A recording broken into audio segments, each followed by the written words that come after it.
ചേച്ചി എന്നാ ഞാൻ ഓഫീസിൽ പോയിട്ട് വരാവേ. നീഹ, നിനക്ക് എന്തിനാ ജോലിക്ക് പോണോടി?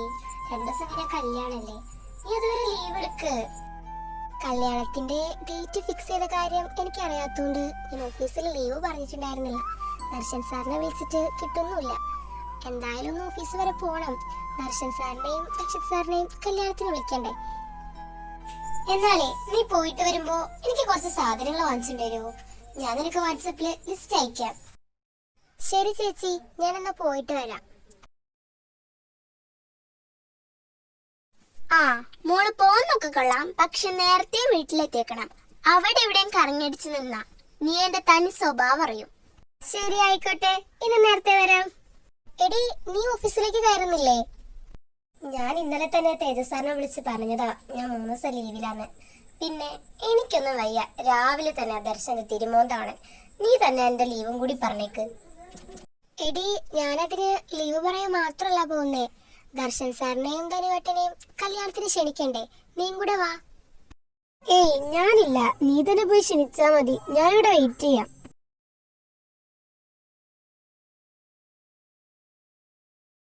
ആ നിഹ, താനിന്ന് നേരത്തെയാണല്ലോ. ഓഫീസ് ടൈം ആവുന്നതേ അല്ലുള്ളൂ. സാർ, എനിക്കൊരു 3 ദിവസം ലീവ് വേണമായിരുന്നു. 2 ദിവസം കഴിഞ്ഞാൽ എന്റെ ചേച്ചിയുടെ വിവാഹമാണ്.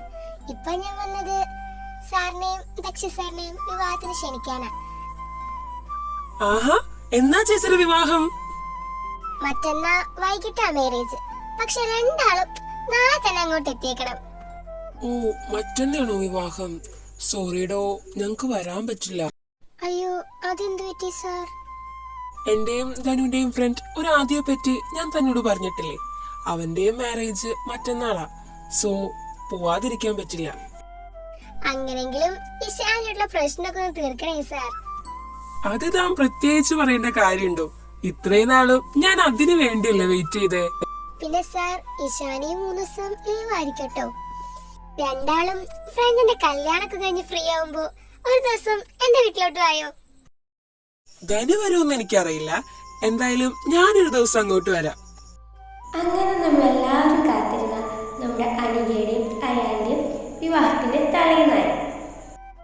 അമ്മേ, ഇന്നെന്നെ കാണാൻ എങ്ങനെയുണ്ട്?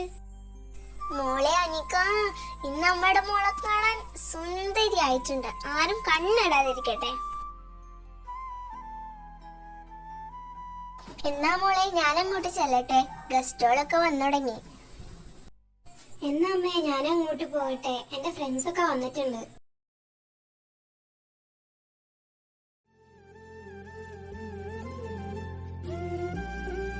എടാ ആദി,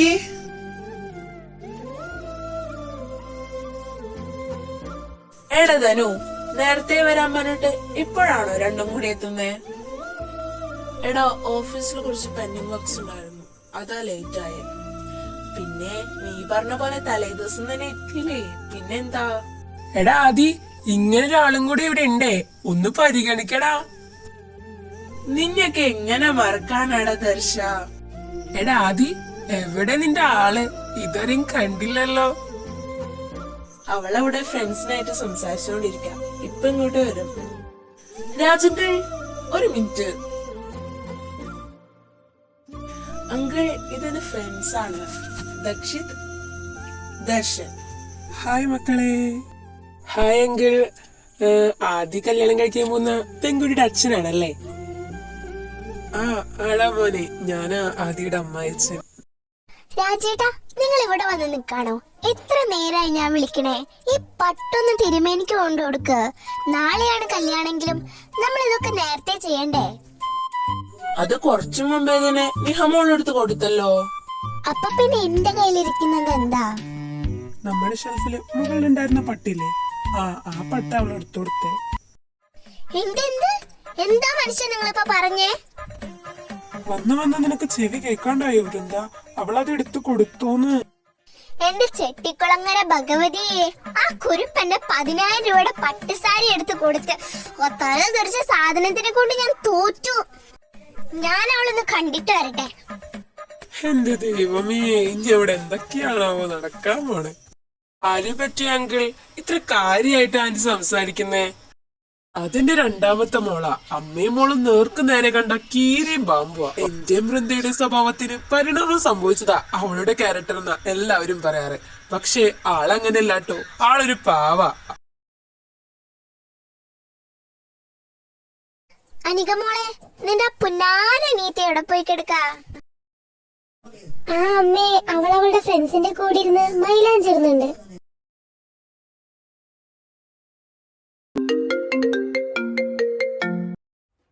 ഒരു മിനിറ്റ്, ഇവിടെ ഭയങ്കര ശബ്ദം. ഞാൻ അങ്ങോട്ട് മാറി നിൽക്കട്ടെ. Hello Christy.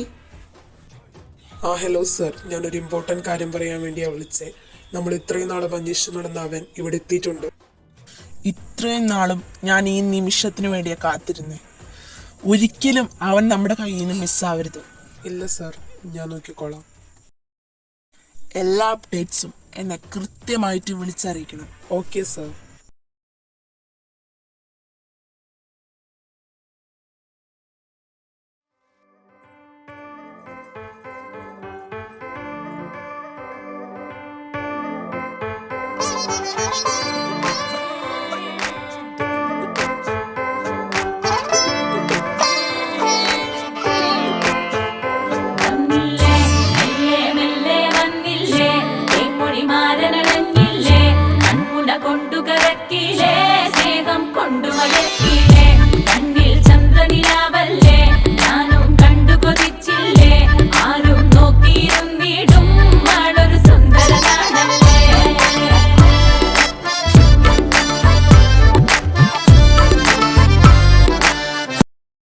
അല്ല, ഇത് നിഹയല്ലേ? ഇവളെന്താ ഇവിടെ? നിഹേനെ നിനക്കറിയോ? ഇതാ അനികയുടെ അനിയത്തി. അപ്പൊ നിഹയാണല്ലേ അനികയുടെ അനിയത്തി. ഇയാൾ എന്റെ ഓഫീസിലാണ് ആദ്യം വർക്ക് ചെയ്യുന്നേ. നിഹ ഇന്നലെ രാവിലെ തന്നെ ഓഫീസിലേക്ക് വന്നിട്ടുണ്ടായിരുന്നു എന്നെയും തന്നെയും കല്യാണത്തിന് ക്ഷണിക്കാൻ. അപ്പൊ ഞാൻ പറഞ്ഞു എന്റെ ഫ്രണ്ട് ആദിയുടെ വിവാഹമാണ്, വരാൻ പറ്റില്ല എന്ന്. ഇവിടെ എല്ലാവരും എന്നെ അയാന്നാ വിളിക്കാറ്. നീ ആദ്യം എന്ന് പറഞ്ഞപ്പോ അവൾക്ക് മനസ്സിലായിട്ടുണ്ടാവില്ല. ഓ, അപ്പൊ അതുകൊണ്ടായിരിക്കും. അല്ലടാ ആദി, നിനക്കൊരു അനിയത്തിയും കൂടില്ലേ? കാനഡയിലാണ് പഠിച്ചതെങ്കിലും നീ പറഞ്ഞറിവല്ലാണ്ട് ആളെതുവരെയും കാണാൻ പറ്റിയിട്ടില്ല. പറഞ്ഞ പോലെ ഞാൻ നിനക്ക് അവളെ പരിചയപ്പെടുത്തി തന്നിട്ടില്ല അല്ലേ? അവൾ ഇവിടെ എവിടെയെങ്കിലും കാണും. ആ, ദേ നിൽക്കുന്നു. ഇഷാനി, ഇങ്ങോട്ടൊന്ന് വന്നേ.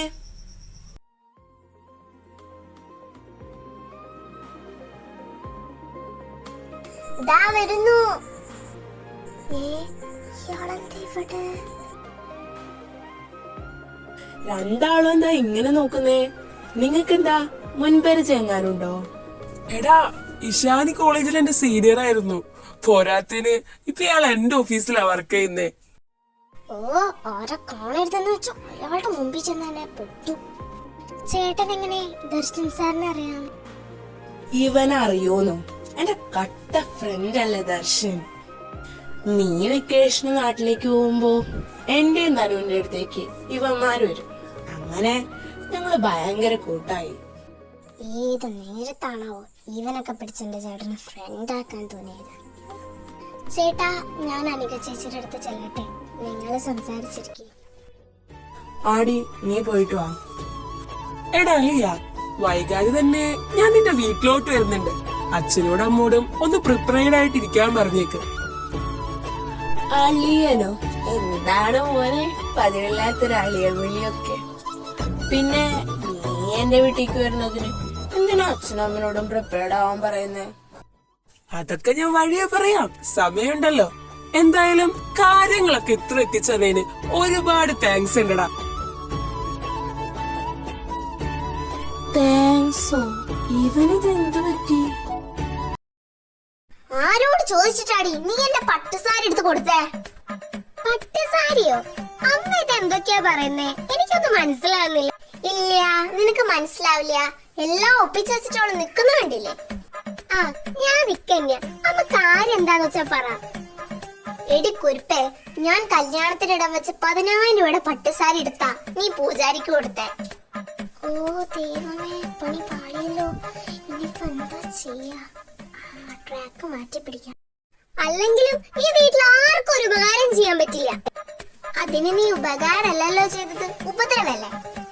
എന്റെ പൊന്ന് വൃന്ദാമേ, ഈ സാരിയൊക്കെ ഓൾഡ് ഫാഷനാന്നേ. എന്റെ വൃന്ദാമ്മ സുന്ദരിയല്ലേ, എന്തിനാ ഈ സാരിയൊക്കെ?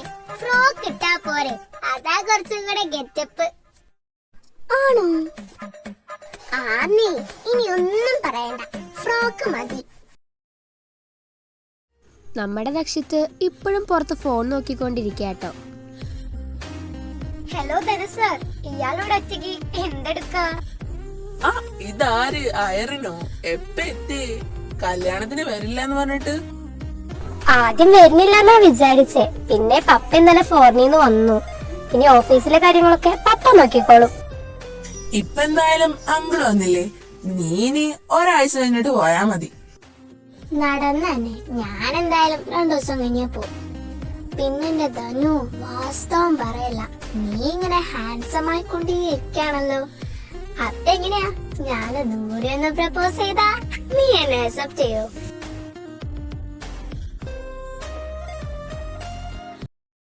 ഹേ നിഹ, ആ ദർശൻ സാർ, സാറ് മാരേജിന് വരുന്നില്ല എന്ന് പറഞ്ഞിട്ട്? ഞാൻ ആദിയുടെ മാരേജ് കൂടാനാ വന്നേ. ഇവിടെ വന്നപ്പോഴറിഞ്ഞേ വധു തന്നെ ചേച്ചിയാന്ന്. അപ്പോ അയാൻ ചേട്ടനെയാണോ ആദിന്ന് വിളിക്കുന്നേ? എടോ, നിങ്ങളുടെ അയാൻ തന്നെയാ ഞങ്ങളുടെ ആദി. രാജ്യങ്ങളിൽ അറിയാലോ, അവനെല്ലാവരും ആദിന്നാ വിളിക്കാറെന്ന്. തനിക്കറിയില്ലേ? ഓ ആണോ, അതെനിക്കറിയില്ലായിരുന്നു. എന്നിട്ട് സാറിന്റെ കൂടെ ദക്ഷിത് സാറ് വന്നില്ലേ? അവൻ അപ്പുറത്തുണ്ട്. ഒരു കോള് വന്നപ്പോ അത് അറ്റൻഡ് ചെയ്യാൻ പോയതാ. എന്നാ ഞാൻ അങ്ങോട്ട്. ശരി ശരി, എനിക്കെല്ലാം മനസ്സിലാവുന്നുണ്ട്.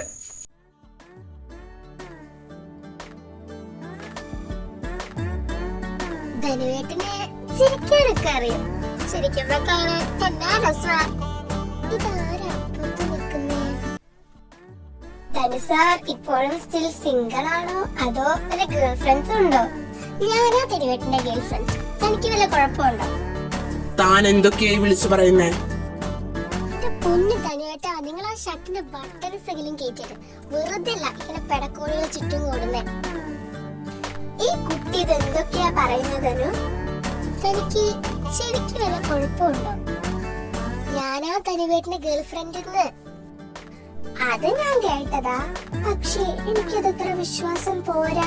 കാരണം കോളേജിൽ പഠിക്കുമ്പോ ഞാൻ ഉൾപ്പെടെ കൊറേ പെൺപിള്ളേര് അവന്റെ പിന്നാലെ നടന്നതാ. അപ്പോഴൊക്കെ ധനു പറഞ്ഞത് അവൻ സ്റ്റിൽ സിംഗിൾ ആണ്. ഇപ്പൊ നിന്നെ പോലുള്ള ഒരു പെൺകുട്ടി അവന്റെ ഗേൾഫ്രണ്ട് ആണെന്ന് പറഞ്ഞപ്പോ എനിക്കതത്ര വിശ്വാസം. നിനക്ക് വിശ്വാസം പോരാളെ, വിശ്വസിപ്പിച്ച് തരാടി.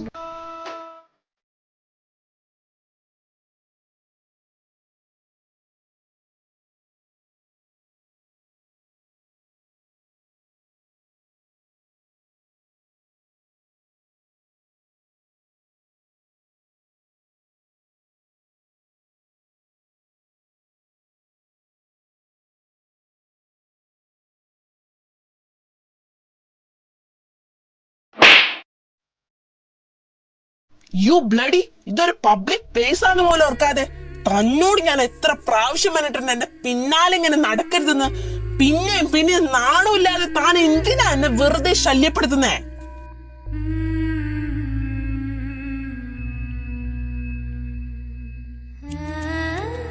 അതിന് നിന്നെ പറഞ്ഞിട്ട് എന്ത് കാര്യം? നിന്നെ ഇത്രയും വളർത്തി വഷളാക്കി എന്റെ അച്ഛനമ്മയെ പറഞ്ഞ പോലെ.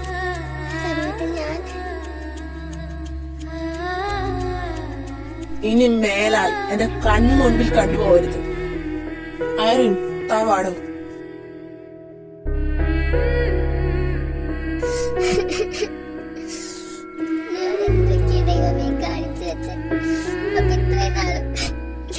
ഞാന് ശല്യായിരുന്നല്ലേ.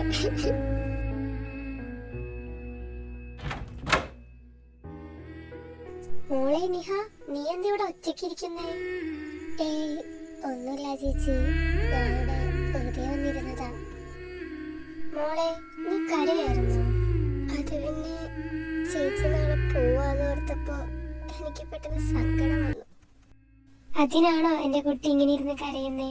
ഞാൻ അകലേക്കൊന്നല്ലോ പോകുന്നേ. നിനക്ക് എപ്പോ വേണേലും എന്നെ വന്ന് കണ്ടൂടെ? ഇങ്ങോട്ട് നോക്ക്.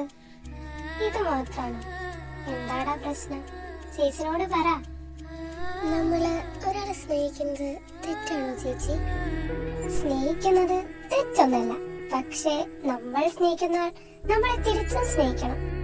അല്ലാതെ നമ്മളെ ഇഷ്ടപ്പെടാത്ത ആളെ നമ്മൾ ഒരിക്കലും നിർബന്ധിച്ച് ഇഷ്ടപ്പെടുത്തരുത്. അത് തെറ്റാണ്.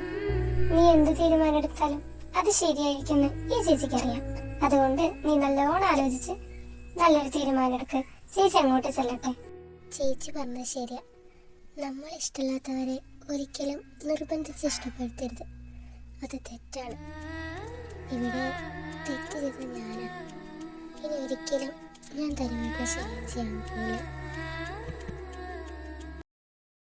രാജേട്ടാ, എന്റെ പൊന്നു വൃന്ദ, ഇത് എന്ത് കോലാടി ഇത്? നിനക്ക് എന്തുമാത്രം സാരമുള്ളതാ? അതിലേതെങ്കിലും ഒന്ന് എടുത്താ പോരെ? ഓ ഒന്ന് പോ മനുഷ്യ. ഫാഷൻ സെൻസ് ഇല്ലാത്ത ഒരാള് വന്നേക്കുന്നു. നീ എന്താന്ന് വെച്ചാ കാണിക്ക്. നിന്നോടൊന്നും പറഞ്ഞിട്ട് ഒരു കാര്യമില്ല. മോളെ നിഹ, നിന്നെ കാണാൻ നല്ല സുന്ദരിയായിട്ടുണ്ടല്ലോ. അതിന് ഇന്ന് ഞാനല്ലല്ലോ സ്പെഷ്യല്, എന്റെ ചേച്ചിക്കുട്ടിയല്ലേ. എന്റെ ചേച്ചിക്കുട്ടിയെ കാണാൻ നല്ല സുന്ദരിയായിട്ടുണ്ട്. എടാ ധനു, എനിക്കൊരു കാര്യം അറിയോ? നമ്മുടെ നിഹയ അയ്യൻ കല്യാണം കഴിക്കാൻ പോകുന്ന പെൺകുട്ടിയുടെ അനിയത്തി. ഞാനിതിവിടെ വന്നപ്പോഴാ അറിഞ്ഞേ. ഓ ആണോ?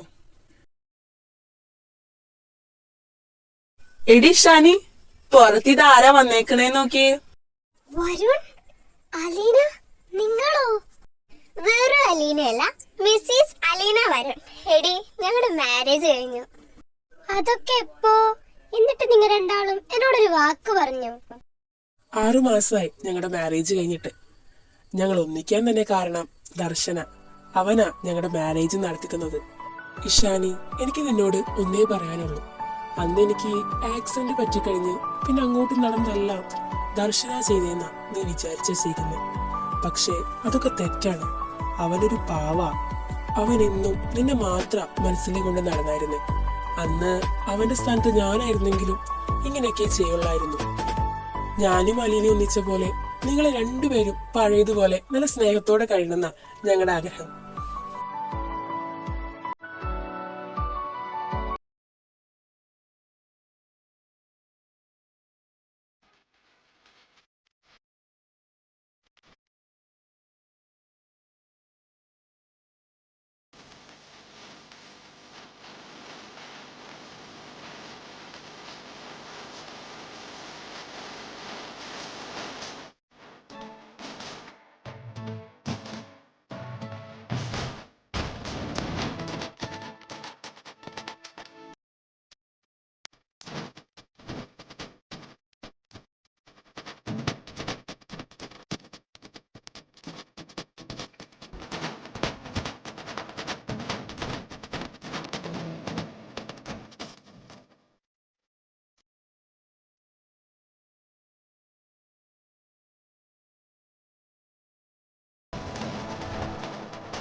ഒരു കാര്യം പറയണ്ട.